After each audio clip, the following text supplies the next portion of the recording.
ओम श्री कृष्णाय परमात्मने नमः। यज्ञार्थात् कर्मणोऽन्यत्र लोकोऽयं कर्म बन्धनः तदर्थं कर्म कौन्तेय मुक्तसंगः समाचर।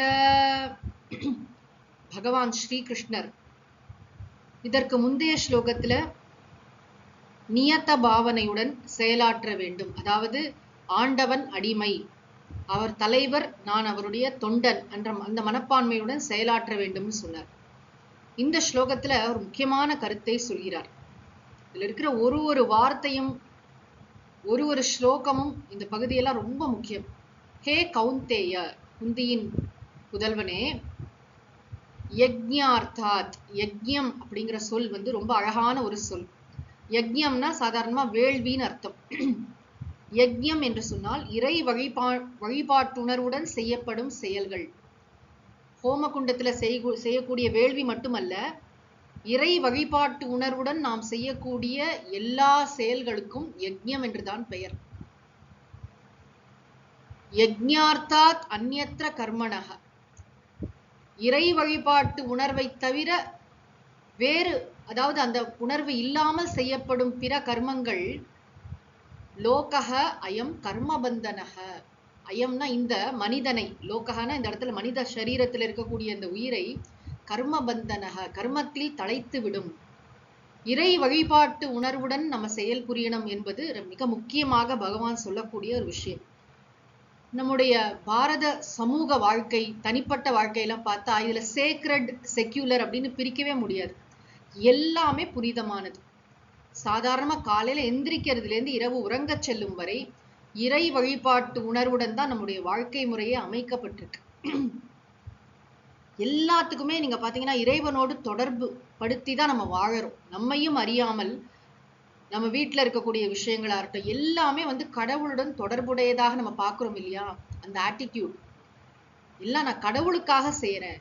பள்ளிக்கூடத்துல ஒரு ஆசிரியையா இருக்கேன்னா கடவுளுடைய பணியை செய்கிறேன், அதாவது கடவுளுக்கு இந்த பணியை நான் அர்ப்பணிக்கிறேன்.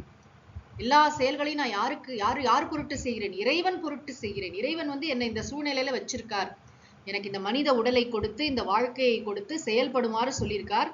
நான் செய்கின்ற ஒவ்வொரு செயலும் அவருக்கு நான் செய்கின்ற வழிபாடு. நம்முடைய செயலே வழிபாடு, வாழ்க்கையே வழிபாடுன்னு சொல்லுவாங்களே, அது மாதிரி நம்முடைய செயல் மூலமாக இறைவனை வழிபடுதல். நான் செய்கின்ற ஒவ்வொரு செயலும், நான் எண்ணுகின்ற ஒவ்வொரு எண்ணமும், நான் பேசுகின்ற ஒவ்வொரு பேச்சும் இறைவன் திருவடியில் மலர்களாகின்றன. எவ்வளவு உயர்ந்த ஒரு பாவனை இல்லையா இது? அப்ப நம்ம எவ்வளவு கவனமாக பேசுவோம், எவ்வளவு கவனமாக நம்முடைய எண்ணங்கள், சொற்கள், செயல்கள்லாம் வைத்துக் கொள்வோம். அந்த ஒரு பொறுப்புணர்வு, இறை வழிபாட்டு உணர்வு. இந்த வாழ்க்கை இறைவனுடையது, இறைவன் பொருட்டு நான் வாழ்கிறேன். எல்லாமே இந்த உறவுகளாகட்டும், வாழ்க்கையாகட்டும், கடமைகளாகட்டும், எல்லாம் இறைவன் பொருட்டு செய்கிறேன். அப்படிப்பட்ட உணர்வுக்கு தான் யஜ்ய பாவனான்னு பேர். அந்த மாதிரி ஒரு பாவனை நமக்கு இருந்துடுத்துன்னு சொன்னா நமக்கு வெகு விரைவில் மன தூய்மை கிடைக்கும், மனப்பக்குவம் கிடைக்கும், ஞான யோகத்தை நாம் நன்றாக மேற்கொள்ளலாம், முக்தி பெறலாம். இல்லைன்னு சொன்னா அயம் லோகஹ கர்மபந்தனஹ, இல்லாட்டி இதுல மாட்டிப்போம்.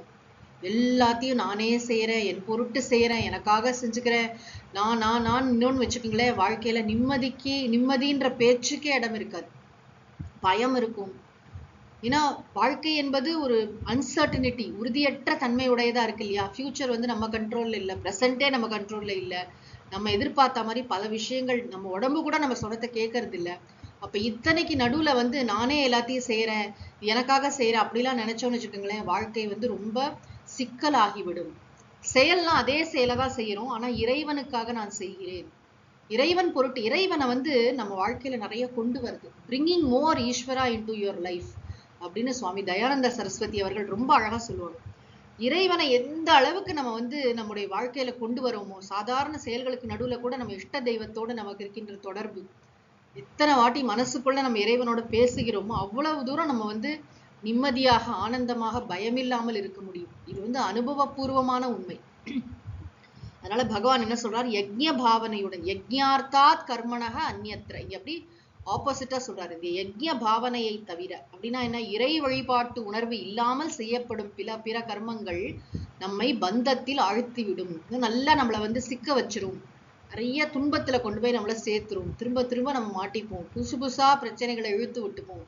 அப்படி இல்லாமல் இந்த வாழ்க்கையை பற்றிய உண்மை நமக்கு விளங்க வேண்டும் என்று சொன்னால், நமக்கு உண்மையிலே நம்ம அமைதியான ஆனந்தத்தை பெற்று இந்த பிறவி பயனை அடைய வேண்டும் என்று சொன்னால் நம்ம என்ன செய்யணும்? இறை வழிபாட்டு உணர்வுடன் செயலாற்ற வேண்டும். இறைவன் மீது ஒரு உளமாற பக்தியோட, ஒரு தூய்மையான பேரன்போட நான் செய்கின்ற எல்லா செயல்களும் இறைவா உனக்கு அப்படின்னு சொல்லி இறைவனுக்கு அர்ப்பணித்து நம்முடைய நாளை நாம் ஒவ்வொரு நாளையும் நம்ம அப்படித்தான் வாழணும்.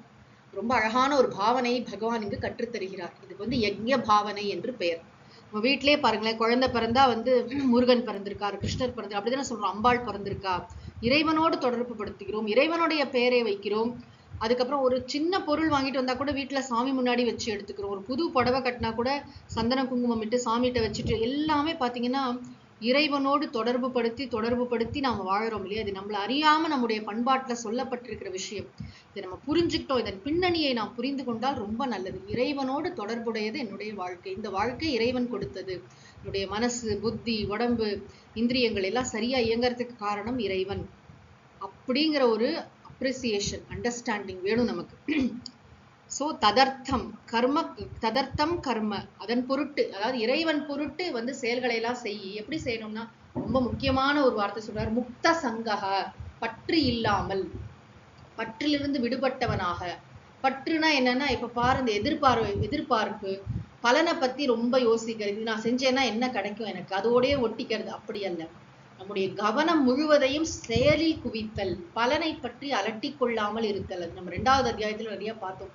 பலன் நம்முடைய கையில் இல்லை, செயல் மட்டுமே நம்முடைய கட்டுப்பாட்டில் இருக்கிறது. ஆக முழு கவனத்தையும் செயலில் குவித்து, அதுக்காக பற்றில்லாம செய்யணுங்கிறதுனால அறகுறையா செய்யறது, அலட்சியமா செய்யறது இல்லை, முழு ஈடுபாட்டுடன் செய்யணும். ஆனா பலனை பற்றியோ, ஃபியூச்சர்ல என்ன நடக்கும், இதனால எனக்கு என்ன கிடைக்கும், இது போன்ற எதிர்பார்ப்புகள் இல்லாம இருக்கிறது தான் பற்றில்லாம இருக்கிறது. சம் ஆச்சர, நன்கு கடைபிடிப்பாய், உன்னுடைய கடமையை உற்சாகமாக சந்தோஷமா பண்ணு, முகமலர்ச்சியோட, மனமலர்ச்சியோட, நமக்கு இறைவன் கொடுத்திருக்கின்ற வாய்ப்பு என்று நினைத்து கொண்டு, ஈவன் நம்முடைய ஸ்பிரிச்சுவாலிட்டி எங்க தொடங்குகிறது? நம்முடைய வீட்டுல. நம்ம வீட்டுல இருக்கிற ஒரு மனிதரையுமே கூட கடவுள் எல்லா இடத்துலயும் இருக்கார். கடவுளுக்கு சேவை, எனக்கு கடவுள் இந்த செட்டப்பை கொடுத்திருக்கார். இந்த வீடு இங்கேதான் என்னுடைய முதல் ஏரியா ஆஃப் சர்வீஸ் தொடங்குகிறது. இவர்களுக்கெல்லாம் நான் இவர்கள் பொருட்டு செய்யலை, என் பையனுக்காக செய்யலை, என் பொண்ணுக்காக செய்யலை, என் கணவருக்காக, என் மனைவிக்காக செய்யலை, இறைவன் பொருட்டு செயல்களை செய்கிறேன். இறைவன் எனக்கு இவங்களுக்கு நடுவுல என்ன வச்சிருக்காரு, என்னுடைய கடமைகளை நான் செய்கிறேன். யார் பொருட்டு செய்கிறேன்? இறைவன் பொருட்டு செய்கிறேன். இறை வழிபாடாக நினைத்து செய்கிறேன். இறை வழிபாட்டு உணர்வுடன் செய்கிறேன். அதனாலதான் வீட்டுல கூட உணவெல்லாம் என்ன பண்றோம், நைவேத்தியம் பண்ணிட்டு தான் சாப்பிடுறோம் இல்லையா? இதெல்லாம் ஒரு விஷயமா நம்ம யோசிச்சு பார்த்தா, நம்முடைய வாழ்க்கை எந்த அளவுக்கு இறைவனுடன் தொடர்புடையதாக இருக்கிறதோ அந்த அளவுக்கு நம்முடைய நிம்மதி கூடிக்கொண்டே செல்லும். இறைவன் நம்முடைய வாழ்க்கையில இறைவனுக்கு நம்ம ஒரு இடம் கொடுக்கல, அவரோட நம்ம ஒரு தொடர்பு வைக்கலன்னு வச்சுக்கோங்களேன், நம்முடைய வாழ்க்கை நரகமாகும். ஏன்னா மனிதர்களுடைய ஏச்சு பேச்சுகள், அவர்களுடைய விமர்சனங்களுக்கெல்லாம் ஒன்னொன்னுக்கும் நம்ம தடுமாறி அதனால தாக்கப்பட்டு ரொம்ப கஷ்டத்தை அனுபவிப்போம். எல்லா நேரமும் நம்மளை புகழ்ந்துட்டே இருக்க மாட்டாங்க. நிறைய ஏளன பேச்சுக்கள்லாம் நம்ம எதிர்கொள்ள வேண்டியிருக்கும். பலவிதமான விமர்சனங்கள். அதெல்லாம் பொருட்படுத்தாம, ஆமா யார் வேணா என்ன வேணா சொல்லிட்டு போறேன், என்னுடைய கடமையை, என்னுடைய தர்மங்களை நான் நன்றாக கடைபிடிக்கிறேன், இறைவன் பொருட்டு செய்கிறேன். எனக்கு ரிலேஷன்ஷிப் இறைவனோடு தான். அப்பர் சுவாமிகள் சொல்வார், உறவுக்கோல் நட்டு இறைவனுக்காக வாழ்ப்பா. காலம்பர எழுந்ததிலே முதல் விஷயம், போற்றி என் வாழ் முதலாகிய பொருளே அப்படிங்கிறார் மாணிக்க வாசகர்.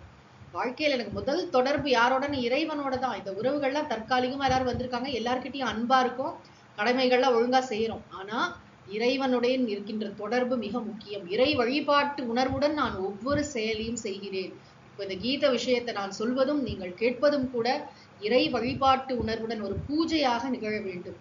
அப்படி நடந்தால் அது நம்மை பந்தத்திலிருந்து விடுவிக்கும். அது நமக்கு நல்ல மிகச்சிறந்த நன்மையை அருளும். ஓம் சாந்தி சாந்தி சாந்தி. ஹரி ஓம் தத் சத். ஸ்ரீ கிருஷ்ணார்ப்பணமஸ்து.